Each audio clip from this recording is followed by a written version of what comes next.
உயிரினம் எப்படா உருவாகிருக்கேன் அந்த டவுட் எனக்கு ரொம்ப நாளாகவே இருக்கப்பா. எப்படி தான் உருவாகிருக்குன்னு ஆராய்ச்சி பண்ணி பார்த்ததில் ஒன்று மட்டும் ஸ்ட்ரைக் ஆகுது. அது என்னன்னு நான் ஒன்று சொல்ல போகிறேங்க. என்ன பண்ணுறது கேட்டுட்டு போங்க.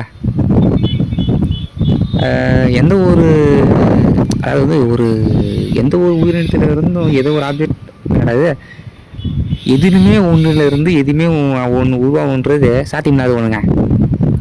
அப்படி இருக்கும்போது இந்த உலகம் எப்படி தாங்க உருவாகிருக்கா? ஆச்சரியமான ஒன்று தான் இல்லை? சரி, இந்த உயிரினம் எப்படி உருவாச்சு அப்படின்ட்டு ஒரு சின்ன கால்குலேஷன் படி பார்ப்போம். இப்போது மூலக்கூறு எதனால் உருவாச்சு, இப்போ டிஎன்ஏ எதனால் உருவாச்சு அப்படின்னா மூலக்கூறுகளால் உருவாச்சுன்னு சொல்லலாம். செல்கள் எதனால் உருவாச்சுன்னா டிஎன்ஏல உருவாச்சு, டிஎன்ஏல உருவாச்சுன்னா குரோமோசோமால் உருவாச்சு, குரோமோசோம் உருவாச்சுன்னா அது மாதிரி ஒன்றா போய்கிட்டே இருக்கான். அப்படி இருக்கும்போது இந்த உலகம் எப்படி தான் உருவாகிருக்கும் அப்படின்றது ஒரு மிஸ்ட்ரியாகவே இருக்குது.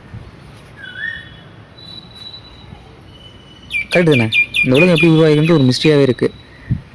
சரி, இப்போது இன்னும் பார்ப்போம். இந்த உலகம் வந்து அணுநாக்கியால் உருவாக்கணுது அப்படின்னு ஒரு பல பேர் சொல்லி தெரிகிறாங்க. ஒன்றைக்கு உருவாக்கியிருக்கலாம், ஒரு அணுநாக்கியார் உருவாக்கியிருப்பா, அது ஒரு டவுட்டு. சரி, அணுநாக்கியால் ஒருத்தர் உருவாக்கியிருப்பானா அவனை எவனும் உருவாக்கியிருப்பான் அப்படின்னு ஒரு டவுட்டு. அப்படின்னு இருந்தது ஒரு சர்க்கிள் மாதிரி, ஒரு சைக்கிள் மாதிரி போய்கிட்டே இருக்குமே தவிர அப்படி முடிவே இருக்காதுங்க. இது எப்படி தான் உருவாகிருக்கும் இந்த உலகம் அப்படின்னு பார்த்தா, எனர்ஜி. ஆத்மாவுக்கு உயிர் இல்லை அப்படின்னு சொல்கிறாங்க. ரைட்டு தானே? ஒரு சிம்பிள் லாஜிக் பண்ணல. ஆத்மா வந்து எதாவது உருவாயிருக்கும். தி எனர்ஜி அது வந்து ஒரு சோர்ஸ், அதாவது வந்து ஒரு காற்றுன்னு தான் சொல்கிறாங்க. அது ஒளி மாதிரி வடிவம் காற்று அப்படின்னு பல பேர் சொல்கிறாங்க. நம்ம ஒரு டெக்னாலஜி இல்லையா? நம்ம ஒரு மெட்டீரியல். இப்போது மாடு ஒரு மாதிரி தசைகள் மாதிரி இருக்கும், கோழி ஒரு தசைகளில் இருக்கும், மனுஷன் ஒரு தசைகளில் இருக்கும். இப்போ ஸோ நம்ம வந்து ஒரு மெட்டீரியல், இப்போ பிளாஸ்டிக் இரும்பு அப்படின்ற மாதிரி ஒரு மெட்டீரியல் இருக்கும். அப்படி இருக்கும்போது வந்து ஆத்மா வந்து ஒரு எனர்ஜி ஃபீல்டால் உருவாச்சு அப்படின்னு சொல்லலாம். இப்போ எதுலேயுமே ஒன்று, அதாவது வந்து இப்போது சொல்கிறது எதுலேயுமே இருந்து ஒன்று உருவாகாது அப்படிங்கும்போது உருவாகிருக்கு. உருவானதுனால தான் நம்மளாம் உருவாகியிருக்கோம். ஃபஸ்ட்டு வந்து இப்போது அமைப்பாக இங்கே வந்து அமைப்பாக இருக்கிறது எல்லாமே வந்து தானாக உருவானது இருக்காது, யாராவது ஒருத்தவங்க உருவாக்கப்பட்டதாக இருக்கும். அப்போ வந்து எதையுமே வந்து இப்போ எதை ஒன்று நாம் எப்படி உருவாகிருப்போம் அப்படின்னா அமைப்பாக இருந்தாலும் பார்த்து உருவாகியிருப்போம். அப்போ அவன் இருப்பான் ஃபஸ்ட்டு எப்படி உருவாகியிருப்பாங்கன்னா அமைப்பே இல்லாத ஒரு உருவமாக தான் இருந்திருக்க வாய்ப்பு இருக்கும். ஏன்னா அதுதான் உண்மை. இப்போ நம்ம இருக்கிறோம், எவன் உருவாகிருக்கான், அப்படி இப்படி போகிறோம் வரோம் நடக்கிறோம் போகிறோம், என்னடா இது அப்படின்னு பார்த்தா எனர்ஜி மூலமாக உருவாக்கியிருப்போங்க. ஃபஸ்ட்டு நம்ம உருவானது ஒரு ஒன்றுமே இல்லாத இடத்துல வந்து உருவாகிருக்குன்னா அப்படி எனர்ஜியாக தான் ஃபஸ்ட்டு க்ரியேட் ஆகிருக்கணும். ஃபஸ்ட்டு ஒரு உருவம் வந்து எனர்ஜியாக க்ரியேட் ஆகிருக்கும்.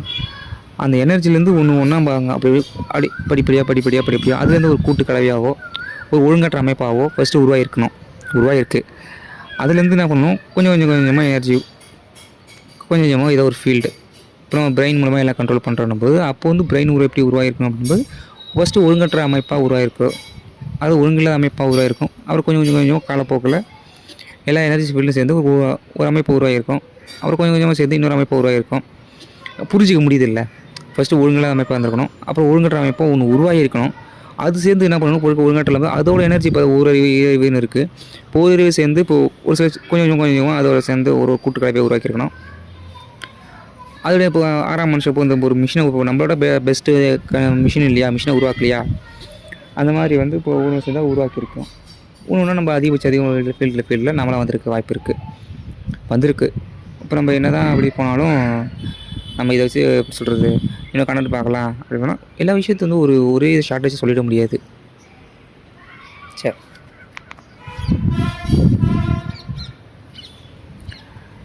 எனர்ஜி ஃபீல்டு அது எப்படி உருவாகிருக்கும் அப்படிங்கும்போது வந்து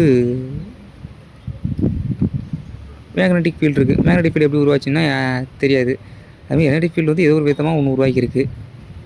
உருவானதுலேருந்து எல்லாம் உருவாகியிருக்காங்க. அப்படி தான் வந்து இது கரெக்டாக இருக்கும். அப்படி சொன்னால் தான் சரி. ஒன்றும் சொல்கிறது, பேசிக்கிட்டே இருக்கணும், ரொம்ப போர் அடிக்கிற ஒரு விஷயத்தை ஒரு வீடியோ எல்லாத்தையும் சொன்னால் ஒரு போர் அடிக்கிற மாதிரியே ஒரு ஃபீலாக இருக்கும். அது இல்லாமல் கொஞ்சம் ஒரே இதை சொன்னால் ரொம்ப நம்ம பிரெயின் சைக்காலஜி பிரெயினாக இப்படி தான் ஒரு டைட்டில் வச்சு பார்க்கும்போது புதுசாக ஒரு எனர்ஜியோட பிரெயின் வந்து ஒரு கவனிப்புக்கு உள்ளாகும். சரி, நம்ம என்னன்னா இதே தொடர்ச்சி நம்ம ஒரு எனர்ஜி ஃபீல்டாக தான் உருவாக்கியிருப்போம். ஸோ வந்து இப்போ எனர்ஜி ஃபீல்டு எப்படி உருவாகிருக்கு அப்படின்னும்போது ஒன்றும் இல்லை, சாதாரண விஷயம். ஒரு சிம்பிளாக சொல்கிறேன். இப்போ ஒரு பிளாக் ஸ்கெட்ச் பண்ணுறோம். ஒரு பிளாக் ஸ்கெட்ச் பண்ணும்போதுன்னா அதில் பிளாக் இருக்குது. இப்போ நமக்கு தலைமுடியிலையோ ஒரு பிளாக் இருக்குது. எல்லாத்துக்கும் காரணம் ஒரு நிறமின்னு சொல்கிறாங்க. ஒரு பிளாஸ்டிக்லேயும் ஒரு பிளாக் இருக்குது. ஸோ அது வந்து எல்லாமே வந்து ஒரு மூலக்கூறுகளால் உருவானு வச்சுங்க. இருள் இருக்குது, நைட்டில் இருட்டு வருதுங்க. இருட்டுன்னு வரும்போது வந்து அது எந்த மூலக்கூறால் உருவாகிருக்குன்றது தான் வந்து கொஷின் மார்க்கு. சரிதானே? ஸோ வந்து அப்போது வந்து இருள்ன்றது எந்த மூலக்கூறால் உருவாகிருக்கும்? இருள்ன்றது ஒன்றுமே இல்லையா?